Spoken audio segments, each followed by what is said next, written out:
Welcome to the Leadership Drip, coffee and conversations for leaders leading the next generation. We're excited to welcome another incredible guest to the table. But before we do, could you do us a favor and hit that subscribe button? While you're at it, go ahead and give us a 5-star review. That helps these conversations reach other great leaders. Pour yourself a cup of coffee and get ready to join us at the table for another great episode of the Leadership Drip. Rob, welcome back to the table here at the Leadership Drip. We stopped by our local Starbucks, and apparently they think it's Christmas already. Well, when we release the episode, it'd be like almost Christmas. Well, isn't it Christmas? It's always Christmas. I mean, it goes Halloween immediately to Christmas in my book. Except for the day you eat turkey all day long, so which is also a part of thankful Christmas. For. Yeah, also a part of Christmas. Well, we have a friend and I think a fellow coffee drinker at the table named Stephen Blandino. He's the pastor of Seven City Church in the Fort Worth, Texas area. He coaches pastors and leaders. He's also a fellow podcaster, hosts a monthly leadership podcast titled the Leader Fluent Podcast. And he's an author of his most recent upcoming book, Stop Chasing Easy, that comes out in February. And a conversation I'm really excited about having. Welcome to the show, Stephen. Great to be with you guys. Looking forward to our time together. Absolutely. So as a podcaster, and you have a different style. We have an interview-based, long-form podcast. Yours are 25-minute kind of teaching kind of style. What is your preference, to be the teacher with nobody there, or sort of this interview conversation style? Well, I obviously, because I'm not doing interviews and everything, I'm usually not maybe on this side of the mic. I'm usually doing teaching. So I don't know if I can say I have a preference yet, since I haven't done the interview style so much. But I love just developing leadership content and providing stuff that is practical, fresh, relevant, and I just kind of get right to it. So whenever, most of my episodes will be maybe 20 minutes long, but it's just like pure leadership content, and then that's it. Take it and run. And but looking forward to our conversation today, guys, and being on this side. Yeah. So what birthed sort of the idea to do a leadership podcast teaching style like that? Where did that come from? You know, it's something I actually wrestled with for probably 2 or 3 years, and just kind of kept putting it off and everything. But I just have this passion for leadership and developing content that guys can take and then maybe even use it, reteach it, share with their teams. I had a call just a few weeks ago from a guy who said, "Hey man, I love your last episode. I'm going to actually sit down and just play it for my whole staff and let them listen to it." It was all about, what does it mean to be a hard worker? Like, how do you define that? Because it can be interpreted so many different ways. And so I love that. If I can put something in guys' hands that helps them develop their own leadership and helps them develop their team and be effective, and it's not just a bunch of fluff, but it feels substantive. I really work hard to make sure the quality is there, and it's going to add value, because I know everybody's time is so valuable. Yeah, that's good. Yeah. Well, let's kind of jump into the conversation then, because I think a lot of what we're talking about, both whether, whatever style your podcast is, a lot of it has to do around with this buzzword called influence, right? We want to influence leaders. We want to create influence. In fact, you do a lot of coaching and developing and helping young leaders kind of discover what influence is. And so from your perspective, how do you define, or how do you create this idea or this concept of influence?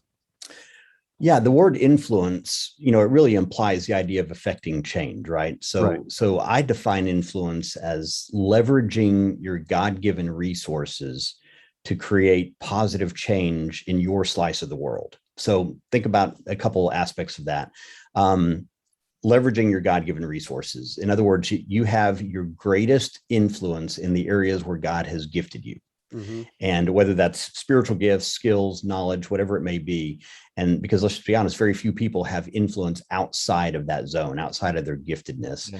So it's leveraging how God has designed you, how he has wired you, how he has gifted you, leveraging that to create positive change in your slice of the world. And your slice of the world might be business, it might be education, it might be government, it might be arts or entertainment, it might be the social sector, the church, your family, wherever God has given you influence, leveraging how he's wired you to bring value to that area.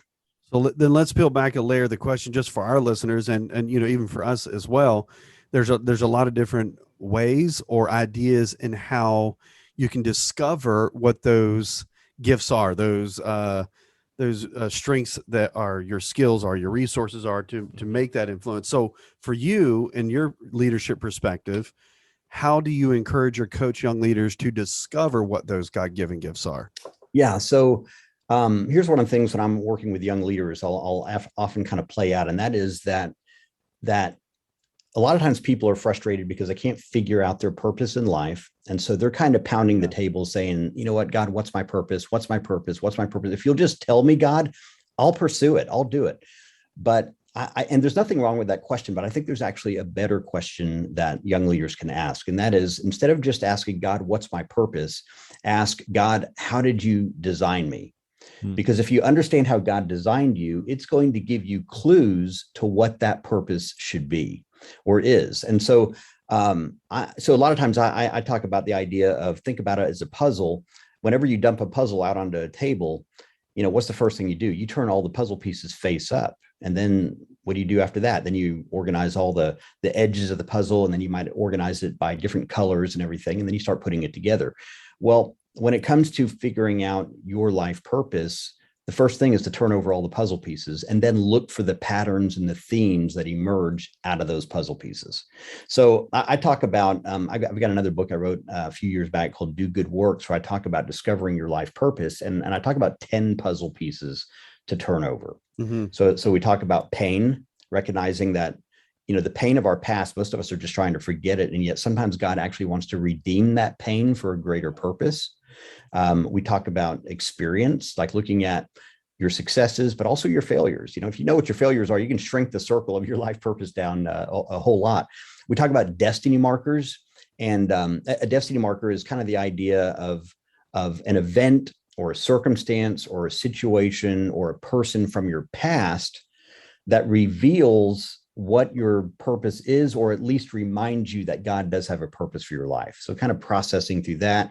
And then we talk about, you know, a lot of the things that people would think about, like personality and spiritual gifts and abilities and skills and knowledge and passions, you know, calling, values, all of those things. So I'll challenge young leaders. Hey, let's help you turn over all of these puzzle pieces, and then let's see what pattern or theme emerges and how that points to your purpose in life. And when they understand that, it brings a tremendous amount of focus, which then also focuses their influence.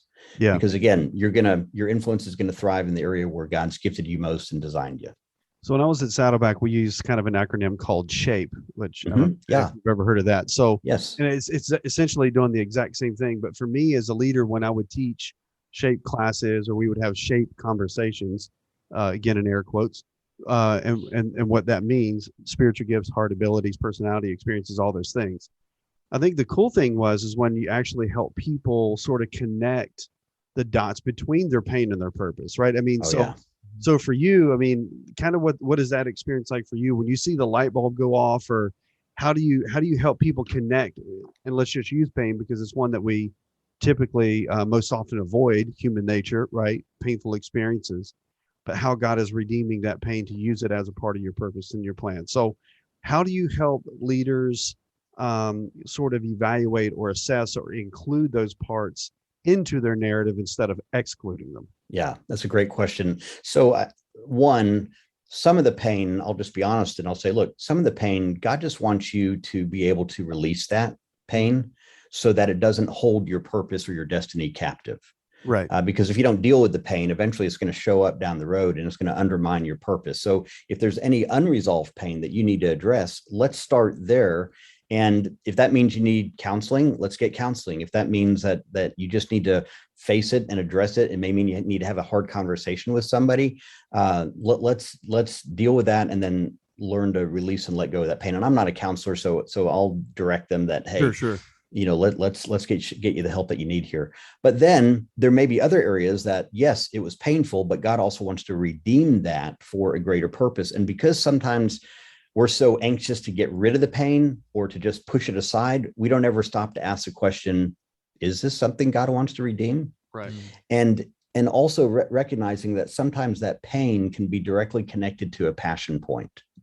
So for example, you know, it's kind of like the person who maybe they were abused, or maybe they were addicted to drugs, or they had some kind of pain like that. God delivers them, God frees them, but now suddenly there's this passion point to help other people in the exact same situation that they were. And recognizing, that's not by accident. It's not that God caused that pain, but God's a master at redeeming it, taking it and saying, you know what, I'm going to take what the enemy meant for harm and I'm going to turn it and use it for good, if you'll allow me to do so. Sometimes a conversation is just helping people to have the perspective to recognize God wants to use the thing that maybe you've been trying to silence or just not recognize. This is significant. I'll give you an example. My wife, whenever she was in college, she was a victim of a robbery, and where she was held up at gunpoint, and that was a very traumatic experience for her. And today she's a counselor and has her licensed professional counseling and certificate and all the degrees and stuff that go with that. And so she is now counseling people and helping people. And even as a school counselor, she recognized, after working for a season on a campus that worked with students that had been kicked off the main campus, she recognized that education was a whole lot more than just education, that there was a whole emotional side to it. And so I've looked at her life so many times and thought, you know what, that extraordinary pain that she dealt with whenever she was in college in that robbery, God's redeemed that. And now he's using it to help other young people and students, and speaking life into situations and helping them realize that doesn't have to be the narrative of your life that controls you. It can actually be a leverage point God uses to help other people as well. That's cool. Yeah, that's great. I think, Stephen, I really agree that a lot of times we want to avoid the pain points, and I think they tell us something. I think pain points always kind of reveal something, and I think a lot of times they reveal passion points, because typically what we get most frustrated or irritated by is something that we're passionate about. Like, so in this conversation, young adults in church, I was always, as a young pastor in my immaturity, very frustrated by the lack of young adults in church, and so it became almost more of a complaint than something I could solve. And so, how do we sort of leverage those sort of almost irritations of life that we recognize, and maybe revolutionize or move them into something that God's purposed us to do? Again, I think a lot comes back to how we see. It comes back to purpose. Here's the thing. As humans, we tend to pursue the path of least resistance, right? And so as a result, we tend to think that if something is easy, it must be good. And if something is hard, it must be bad. And yet we know that's not true. Deep down, we know that most of the most meaningful and significant things in life are rarely easy, right? Yeah. Think about it. Getting a college degree isn't easy. Building a healthy marriage isn't easy. Starting a business isn't easy. Jeff, starting a church is not easy, right? No. And yet all of these things are significant. And so the challenge we have is that we want significant, but we also want easy, and that duo just doesn't exist. So we have to, it starts with a perspective shift where we recognize, what do I want most in life? And am I willing to pay the price to see that happen? Because, and I realize we're in a culture where there's like 15 minutes of fame and it all looks so easy. And it's like the old saying, you're an overnight success 20 years in the making, right? The success shows up later on, but most people don't see the price that had to come with that. So I think when we're working with young leaders, especially, one of the challenges is just helping them to broaden their perspective to realize this is what the process looks like. And God is usually developing us and our character in that process. And if we are cooperative with the Holy Spirit as he's developing our character, then he can entrust us with greater opportunity and greater responsibility. If we resist that what the Spirit's doing, then we're not going to see some of those dreams unfold the way that we'd hope they'd be. I hope that answers your question. Yeah, no, it's a great answer. Great. A good friend of mine this week preached a message this week on, it's part of the topic, but anyway, the quote was, a lot of us want to be discovered. Very few of us want to be developed. Oh yeah. And so I think that's sort of a moniker for our generation, for our culture, but it's in that developing. It's even biblically faithful, right? I mean, the great apostle Paul was developed for 3 years before he ever even set foot into full-time ministry. Jesus himself being prepared before he launched his full-time public ministry. So I think there's a development piece in that we really have to pay attention to. And I think part of that is the niche or the leadership track that you love to do, is helping people discover that life track or that life pathway, that help them discover that. So, and there are a lot of different ways and variations and people who do this, but for you, kind of talk us through what that personal growth track looks like and how do you help people discover that? Yeah. So years ago, I was at a conference with where John Maxwell was speaking, and I think he had just come out with the 21 Laws book, and so this is like the late 90s, and so I'm sitting there in the audience, and I had slowly picked up a habit of reading, and so I'm sitting there, and he talks about the law of the lid, and he talks about the law of process, and he talks just about the importance of personal growth being a daily thing. And he challenged everyone that day to create a personal growth plan, or a plan for personal growth is how he said it. So I remember thinking, okay, I'm going to go back, I'm going to buy the book, but he also had this kit, and this is back in cassette tape days, right? So he had this kit, he has a giant kit, and young listeners, a cassette tape. That's right. They're in museums. You should go check them out. So, but you know what? I bought that kit, and I went back, and I started coming into the office an hour early a few times a week, and I would pop one of those in. I'd listen to it. I was taking notes in my workbook, and what I began to discover was that as I was working my way through that material, it was starting to change how I thought, and I began to recognize the value of having a plan for your personal growth. That plan is intentional, and it begins to maximize your growth, because up until then, my growth, I was growing, but it was very haphazard. It wasn't focused. Right. And so that led me on a process where for years I started to create a personal growth plan. And then that kind of evolved into what I call a growth track, TRAC. And this is kind of a system I use now, and I'll teach young leaders this, is it's a way to make your personal growth plan customized to who you are and how you're wired. Because sometimes when you talk to people about a personal growth plan, they're like, oh, I hate structure. I hate, I like spontaneity and all of that. And what I say is that a growth track allows you to leverage your personality type to grow the way that's going to be most effective for you.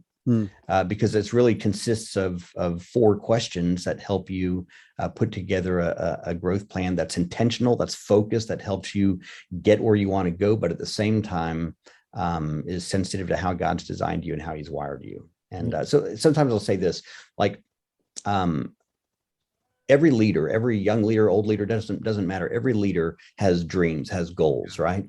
And yet between us and our dreams, there's always a gap. And that gap is a growth gap.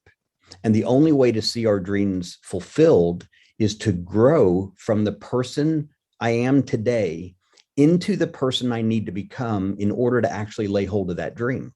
Because when you think about it, there's probably somebody else in the world who's already living your dream. Why?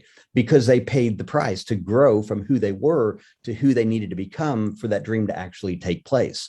And so a growth track helps you intentionally close the growth gap so that those things can happen. So how then, so you use the Maxwell methodology, which, I mean, John's been beating the growth plan since I've read John Maxwell. But how do you help somebody with this track move from haphazard? Because I feel a lot of times that my growth has been very haphazard. Like, I'll read a good book, and I'm a podcast consumer, always listening to something, but it's been sporadic and it's been scattered about picking up here and there.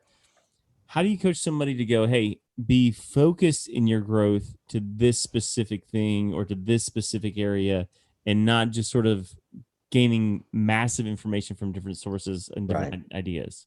Yeah, great question. So when I talk about a growth track, track is actually an acronym. So TRAC. And this is the process I'll walk somebody through to bring that focus and intentionality to their plan for growth. So the T stands for target. And the question that you're asking here is, what are my growth goals? It's like you're picking your target. It's like if you open up a map or, a mapping app and you say, well, I want to get, this is my destination. That's what you're doing with your target. You're identifying your destination. And people do that every year with New Year's resolutions, right? Yeah. Mm-hmm. So the target's not enough. That's the starting place. You got to have the R, and the R stands for roadmap. And the question you're asking here is, how do I plan to grow? So if this is my target, if this is my growth goal, then what's my plan to actually get me there? And what I've discovered is that a good roadmap typically consists of training, resources, coaching, and experiences. So training, it might be you go to an event, resources, it could be a book, it could be a podcast, it could be a curriculum you're working through, it could be a video, coaching, or really any kind of relationship, coaching, mentoring, discipling, that's going to help you grow. And then experiences, things that you want to do. So for example, if a person, let's say maybe they were in a lot of financial debt and they said, okay, how would I put a roadmap together to help me address this? Okay, well, maybe you go to a financial conference. Maybe you read a book on how to eliminate debt. Maybe you meet with a financial advisor. Maybe you decide to update your budget. All of those are you've just dealt with all of them. You got the training, the resources, the coaching, and the experience. So that's your roadmap. That's a critical piece that is missing from so many New Year's resolutions, right? This year, I'm going to do this. How are you going to do that? Well, I haven't really thought through that part of it. So you got to have a roadmap. The A stands for accountability. And this is the easiest part to leave out of a growth track, because it means you got to be vulnerable with somebody. You've got to say, hey, this is the area I want to grow in. And here's what I tell people to do here. When it comes to accountability, find somebody to hold you accountable, but give them the questions you want them to ask you. That's good. Because otherwise, it's like if somebody asks you to hold them accountable, it kind of feels awkward, doesn't it? It's kind of like how much permission do I have to go here, right? So I say, give them the questions you want them to ask you so they can go there with you. And they can ask you, hey, did you read that book? Hey, what was your biggest takeaway? Hey, how have you applied, this piece of wisdom or insight you've learned? And then the last part, the C, stands for checkup. And the idea here is, how will I evaluate my growth progress? How will I measure it? How will I evaluate it? And maybe you kind of do a checkup each quarter, as well as attaching deadlines to all of your steps in your roadmap. So that process, the target, the roadmap, the accountability, the checkup, kind of creates an airtight system to grow intentionally and strategically. So what I say is this, is that first, don't try to create a growth track for every area of your life. You've got your entire life to grow, so you don't got to do it all this year. But then drill down, focus on an area. And in all of that, take into consideration your personality type. Yeah. So if somebody is super structured, they're going to love this, right? And they're going to do longer goals. If somebody is much more spontaneous, I'd say do a 30-day goal. And maybe if you're more relational, maybe you need to focus more on the relationship component of your roadmap or the coaching component of your roadmap. Maybe you're growing with friends in a specific area of your life instead of doing it all yourself. Find those parts of your personality that you can leverage to help you grow and stay focused on that.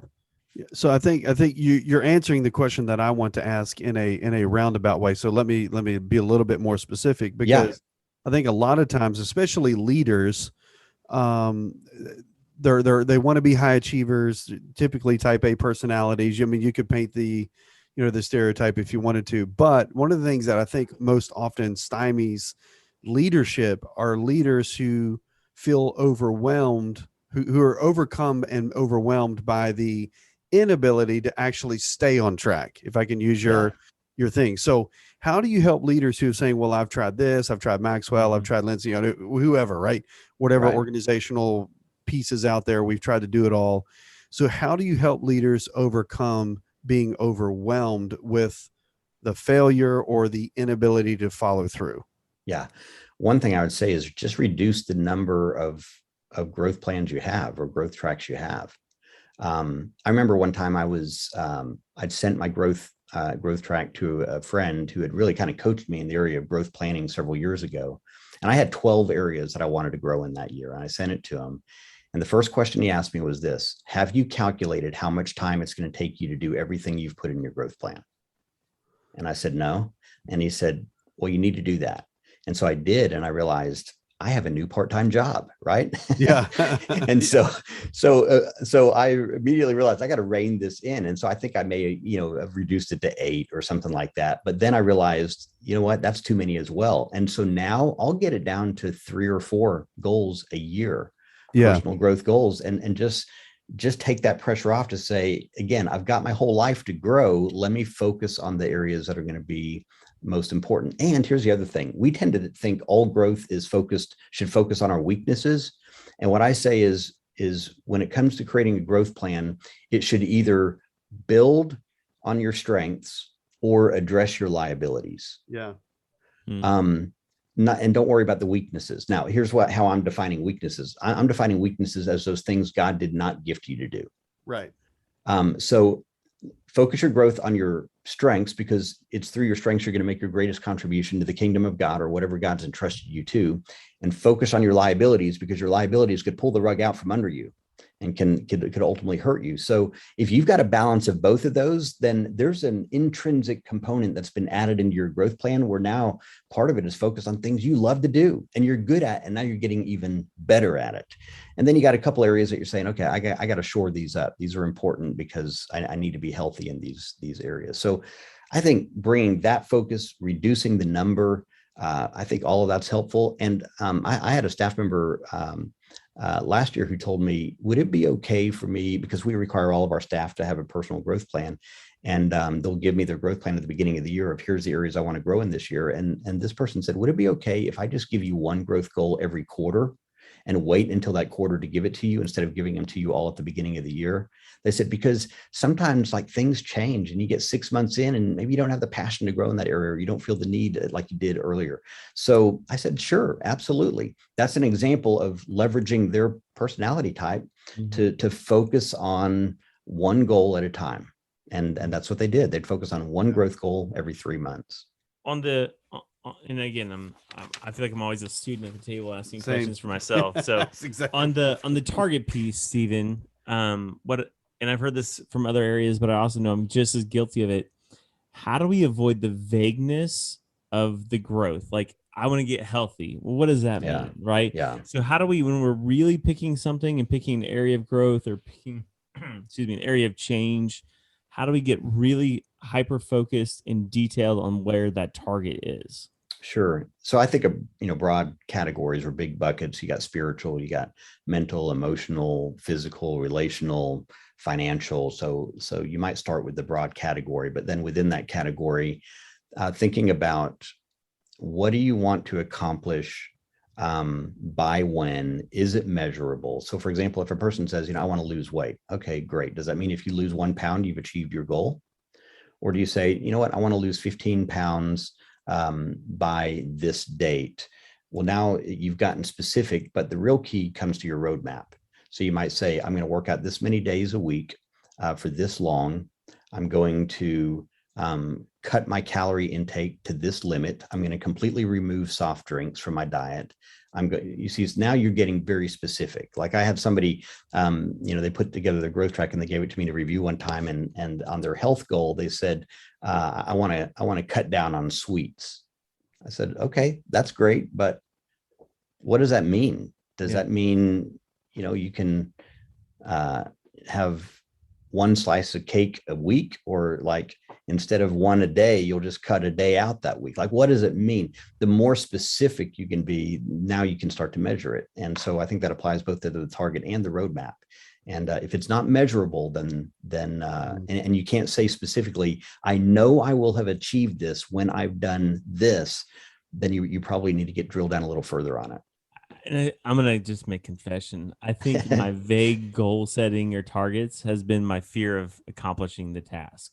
Like if I can be vague about it, then I can count something as a win that wasn't a win. There's no guilt or shame in not meeting the objective. I'm going to cut down on my sweets, which means I'm going to only eat them 4 times a week or whatever. Like I didn't have sweets on Sunday. I'm good, right? Like I won. And so I think, and it's a push on a lot of us who have struggles with that, to be specific, to name the target, to really sort of dig in and map out where we want to go with it. And so with the emotional side, how do we not beat ourselves up if we don't hit the goal? Yeah. Well, one, I think if you have checkups along the way, you can see how you're trending. Yeah. And then you can make mid-course corrections. So, I'll tell a person, look, if you get a couple of months in, 3 months in, and you suddenly realize, you know what, I set a goal that it's just not attainable, or it's so far out, I'm just not being realistic. And that's one of the challenges when we're creating a growth plan is when you set it, you're all motivated, you're inspired, but then suddenly it hits you how much work this is requiring. And so I say it's okay to give yourself permission to make a mid-course correction and say, I need to revise this goal because it's just not realistic. Yeah. Mm-hmm. So there's that tension between it needs to stretch you, but it's also got to be doable. Otherwise, you just every year it's like, oh, another year I failed, another year it just didn't happen, and pull back and think baby steps, and what is achievable, what would be a win. And I think if I could translate this into a different context, we're primarily talking about personal growth, right? This is the focus, but in terms of leadership and leading a ministry or leading an organization, these same rules actually apply when you create these SMART goals, which you're kind of talking about, measurable, attainable, all of those kinds of things, right? When you do the SWOT analysis or whatever, these are actually critical conversations to be having within the church, because a lot of times as pastors, and I know I'm guilty, I'm going to assume you are because I know you that well. Okay. So, guilty of saying, our goal, for church this year is we're going to do these, we're going to have, 80 people saved. Right. Well, that's awesome. That's fantastic. How are you going to do that? Like, what are your outreach mechanisms? Like, what is the track process? Like, I mean, all those kinds of things. So I think if we could translate that into a ministry or leadership reality, we begin to see the real value of being very intentional with not only the gifts and calling that God has given us to lead in a local church context. Let's just use that primarily, but also the responsibility we have to actually track that process along the way. Right. And sometimes a goal, we tend to think of goals as, well, I grew from this to this. Yeah. Sometimes the goal needs to simply be, my goal is to create the system that will help sustain where we ultimately one day want to be. Yeah. And that's okay. That takes real time and energy and money and all those things. So sometimes you're creating almost like the infrastructure to support what you ultimately want to create one day. And so it's okay to think about even your goals it's going to take 3 goals to get to this giant goal type of thing. Yeah. And let's be honest, and I'm going to use this as a perfect caveat into the book, but this is really difficult to do. This is not, this is not just, flippant, like, I'm just going to do this now. Like this is hard because if losing weight was easy. Yeah. It's soul corrective. It's mind corrective. It's talent corrective and gift corrective. Like this is hard work. And right. So you're writing this book. It's going to be released in February. And I think it's a really cool title. I think it's a blunt title, which I like even more, is Stop Chasing Easy. Mm-hmm. And I think, we could talk a lot about the negatives. We try to focus primarily on the positives on the show about this generation, but certainly a caveat of conversation is this generation coming up likes easy, right? They like easier conversations, not harder conversations typically. So tell us about the book. Tell us about what Stop Chasing Easy really is. Yeah. So a few years ago, I was reading through the book of Philippians. And as I'm reading through, I was reading it in the Message paraphrase, and I came across a passage in Philippians chapter 3, verses 17 through 19. In Philippians 3, Paul is talking about, how he's pursuing the goal of knowing Christ, right? He's going to press on. And toward the end of that chapter, he talks about others that are pursuing other goals that are not noble goals and goals that are against Christ. And in the Message, he makes this statement. He says, when he's talking about these other people, he says, all they want is easy street. They hate Christ's cross. And then he says this, but easy street is a dead end street. Wow. And when I read that, what stood out to me is that Paul is writing these words while he's sitting in prison. Mm-hmm. So he was experiencing anything but easy street. And so I thought, and I started to just think about the letter of Philippians. I thought, okay, he gives thanks in Philippians. He says repeatedly to rejoice. And, we see joy as a common theme throughout the book. He talks about contentment. And I begin to realize, okay, time out.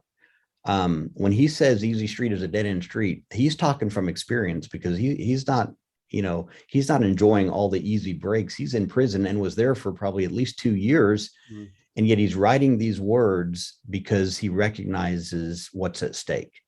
And he recognizes that, life is temporary, and choosing a path of significance is worth it, even though there's a price that comes with it.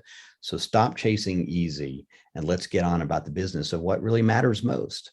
And so when I saw that idea, I just couldn't get away from it. And eventually it evolved into this book. And in the book, I basically unpacked the entire book of Philippians. Wow. And we look at 4 different trade-offs that I think are critical if you're going to stop chasing easy. And each chapter kind of covers one of the trade-offs. We talk about mindset, we talk about maturity, we talk about mission, and we talk about movement. And just that with each of those, there's a trade-off you have to make. So for example, with maturity, the trade-off is you got to trade comfort for character. Mm. With mission, the trade is, trading the temporal for the eternal. With mindset is trading pessimism for perspective. For movement, it's trading regression back to easy street for progression with what God's called you to do. Yeah. So that's kind of the idea behind the book. Oh, I like it. So how do we? I mean, all of us have a tendency to want to take the easy road, Stephen. Like we just, it's innate in us. Yeah, that's right. It is. I would much rather we were talking to somebody else earlier about running. My neighborhood is all hills. Yeah. All hills when I run. So it's like a 200 feet elevation up and down. Now I run at the run club on Monday where it's like 15 feet. Every day of the week would rather run the 15-foot elevation climb than the 200-foot elevation climb. And it's almost discouraging some days to step out my door and go, oh, I got to run. How do we intentionally choose the harder road? It's so daily, isn't it? It's like I didn't run today. That's right. That's right.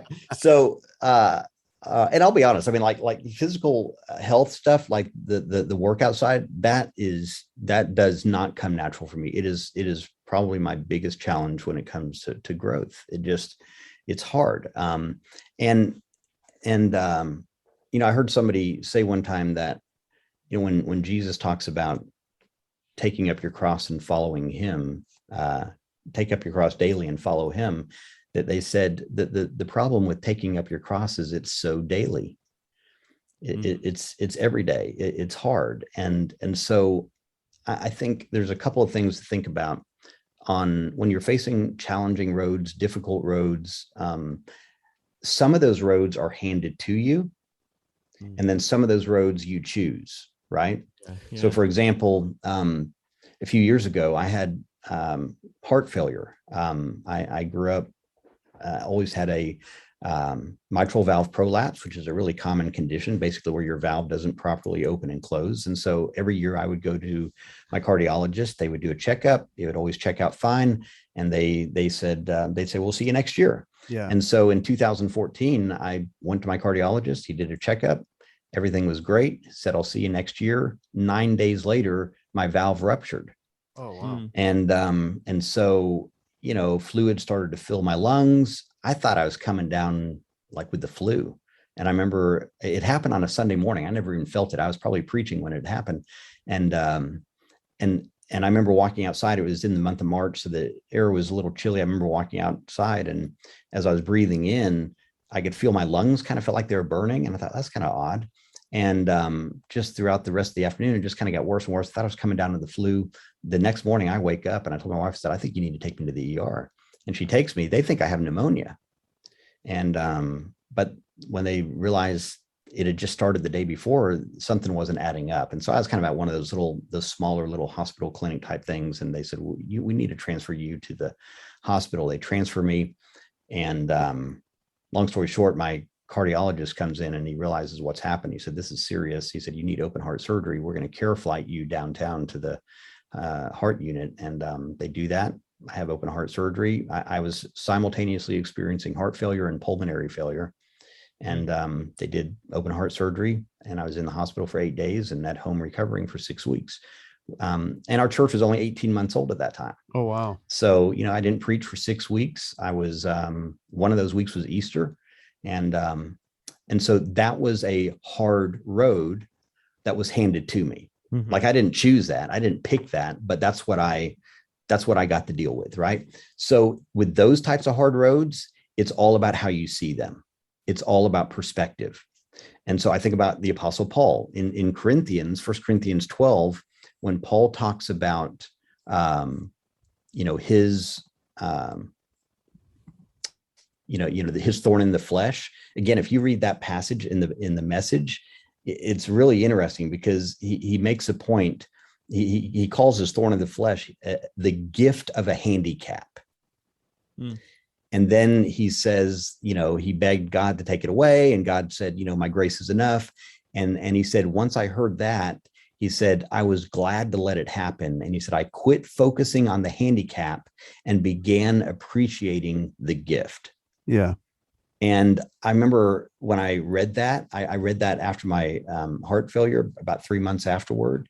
And I remember it's like I just felt this sense, this nudge of the Holy Spirit where the Lord said, can you thank me for your heart failure? Mm. And I'm like, wait, time out. That doesn't even sound biblical, right? Like, why would I thank God for my heart failure? God didn't cause it. Why would I thank him for it? And what I realized, what I sensed the Holy Spirit saying was, in thanking me for it, you're thanking me for the gifts I gave you in the middle of it. Yeah. You're appreciating the gift of grace. You're appreciating the fresh perspective I've given you. You're appreciating the trust you had to learn. You're appreciating your family and your friends who came alongside you and supported you in that time. Like you're thanking me for the gifts I provided for you in the middle of it. All of that requires perspective. Mm. It's one thing to have, I talk about 3 different types of thanks in the book. I talk about end thanks, in thanks, and for thanks. End thanks is when you thank God when something's over, like when it's ended, like, thank God that test is behind me. Thank God I don't got to take that class again, right? And then there's in thanks, like when Paul said, give thanks in all circumstances.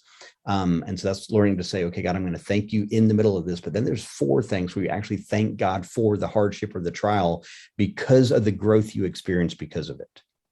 That takes perspective.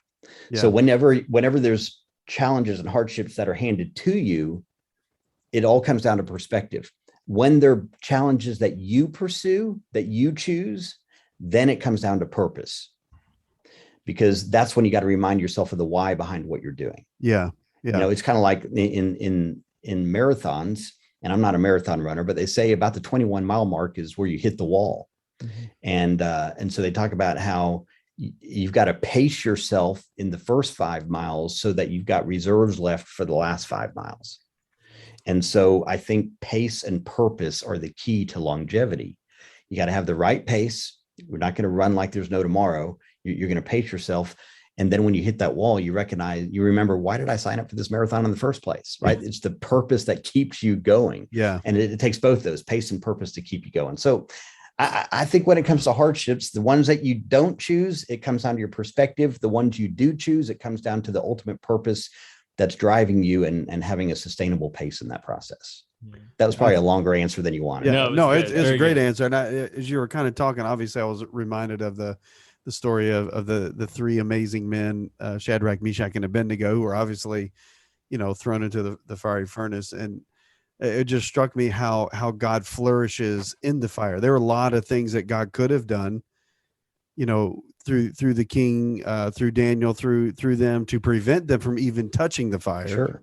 But he chose to flourish in the fire with them, right? So I think when we approach hard conversations, whether they're chosen or whether they're given, God flourishes in that moment. It's where he proves his faithfulness. It's where, you see the true kind of glory of his presence and his power in your life. And so we don't seek hardships just so that we can say, God is faithful, but whether they're given or they're pursued per se. But I don't know. It's just the imagery. Yeah. And that's a great point, Rob, because if a person, like if everything's easy, then where can you point to God ever showing up? Right. Yeah.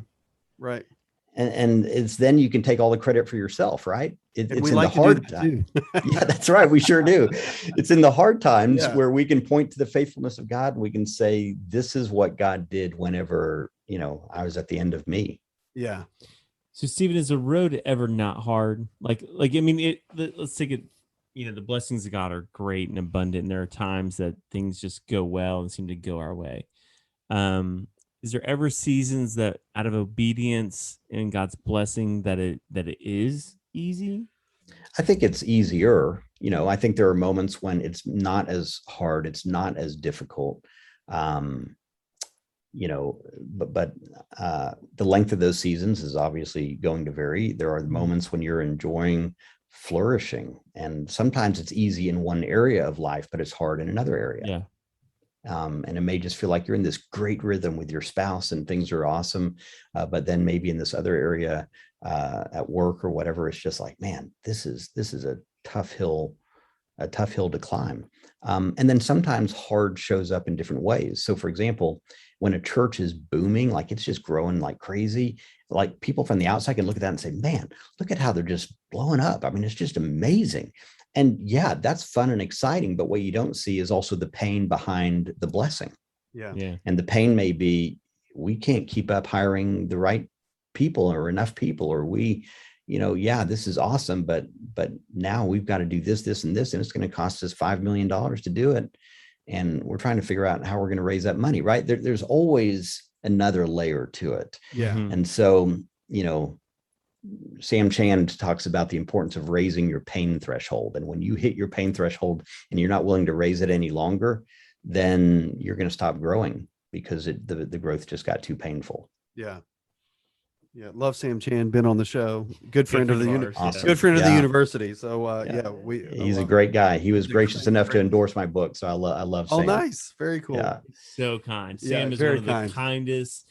Like he has taken time with me, like on phone calls. Like he's like, and he just love it. Every time he's on the phone, like he like exudes joy. Like, so like friends, if you want to listen to another episode after you listen to Stephen, go back and listen to Sam Chan. It is a leadership 101 class with a guy who just is so joyful all the time. And so gosh, I have so many I know, right? thoughts on this. Like, where do we go from here?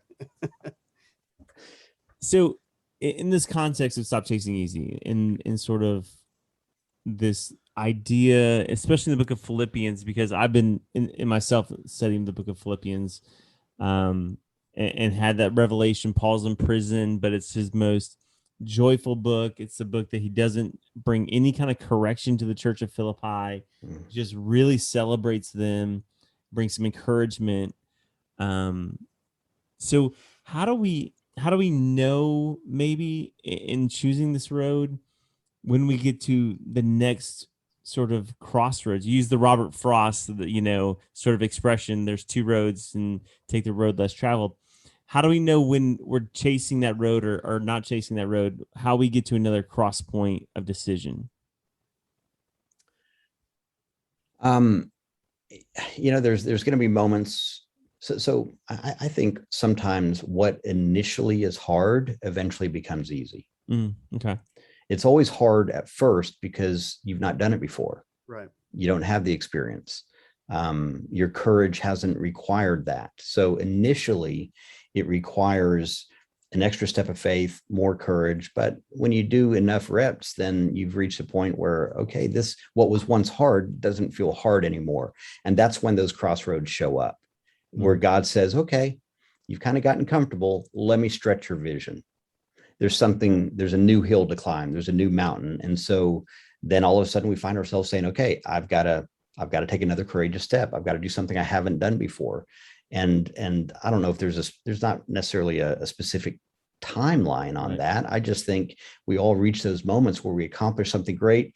You climb and you kind of rest, you assimilate, but there's always another climb. There's always another moment where God starts birthing fresh vision inside of you. And you've got to decide, am I going to climb again? And am I going to step into this? Or am I going to just say, oh, it's kind of nice here. It's kind of comfortable. And the older we get, let's just be honest, the older we get, comfort is nice, right? I mean, it's like you can reach a point where it's like, I've experienced enough wins, enough positive things. I could kind of just coast on out with this and everything would be fine.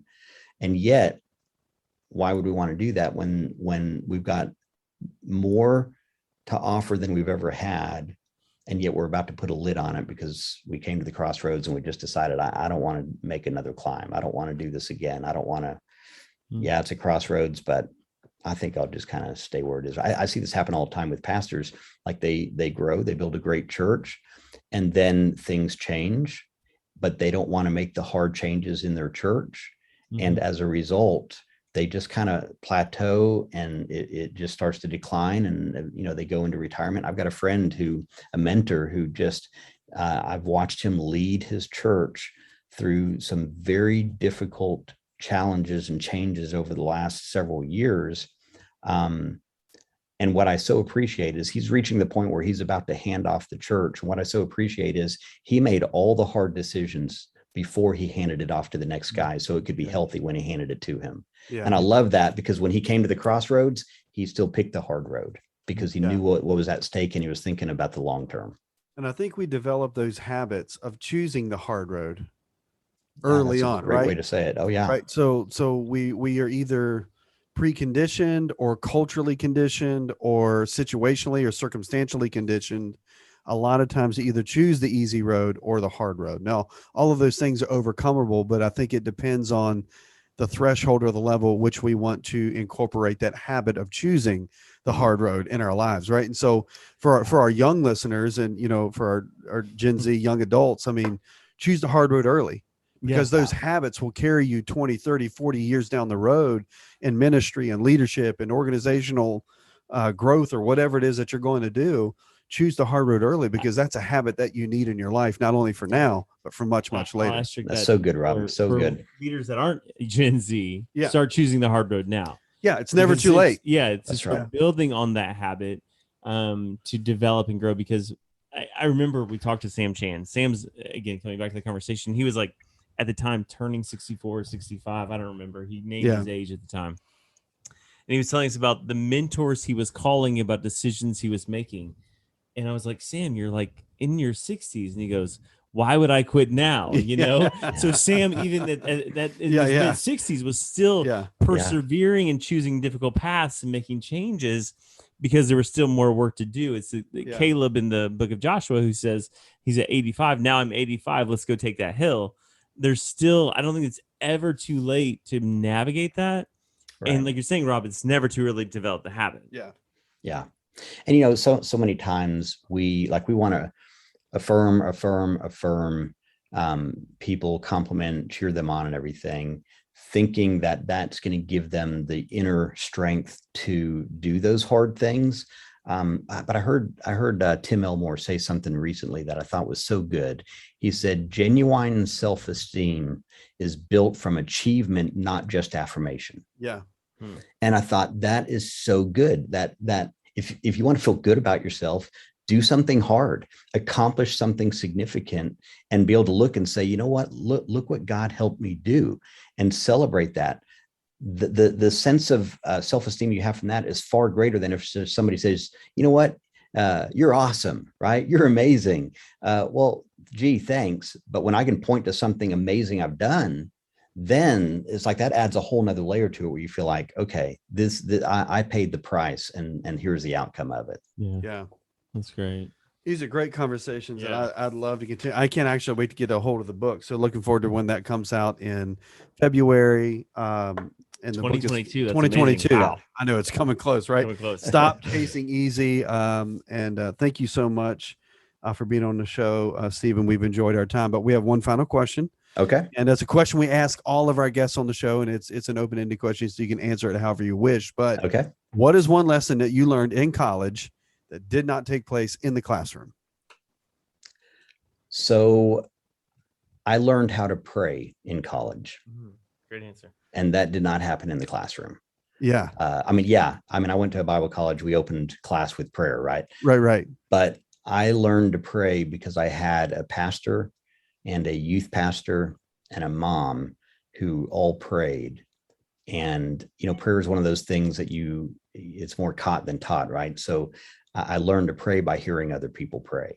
Amen. And that happened during late high school and through college, where I just hearing others pursue God and seek Him in prayer was just transformational and was powerful. And so I'm grateful for that, because I realized, like for my mom, I mean, she's an incredible prayer warrior. And when she prays, people often say, man, I just love the way your mom prays. Like, it's amazing. Like, she touches God. But they don't know the backstory Right. of the challenges that she had to go through that drove her to her knees, where she learned to pray. Mm-hmm. So I'm like, you know what, if some of that can rub off on me, if I can hear that and let that shape me. And I just am so grateful, because in my college years, I had 3 individuals in my life that knew how to pray, and I got to hear them. Yeah. And it was transformational. Man, great answer. That's it. I learned to pray by hanging around people who pray. Like, that's how it works. What I would not give to have one more of my grandmother's prayers. You know what I'm saying? Like, that's right. I could call her on the phone, and I wouldn't have to say anything, and she'd pray for 20 minutes. I mean, it was a sermon. Yeah. It was a prayer sermon is what it was. I love probably needed it back then. I did. Stephen, it has been so great to have you on the show and to connect. The book is Stop Chasing Easy. Will be out February of 2022. Be on the lookout for that. And as we always say here at the Leadership Drip, you've got a seat at the table. Thanks for coming on with us. Hey, thanks so much. Great to be with you guys, and appreciate the opportunity. Absolutely. Thank you. Hey, would it be okay if I just told them where they can access the book at? Yeah. Go ahead. I'm so sorry. Okay. Stopchasingeasy.com is the site, and they can order from there. And there's also some great free bonuses that are available if they get the book. And so they can check it out there, or StephenBlandino.com is tons of leadership resources you can access there, and podcast, all that kind of stuff. So Thank you guys so much. Not a problem. The podcast is the Leader Fluent Podcast. So make sure to check that out too. Great podcast. So Stephen, we appreciate your time, and thanks for with us. Thank you guys. Thanks for listening to this episode of the Leadership Drip. If something from this episode was helpful for you, then share it on your social media and tag us. If we see it, we may reshare it on our channels. We appreciate you taking the time to join us, and remember, you always have a seat at the table.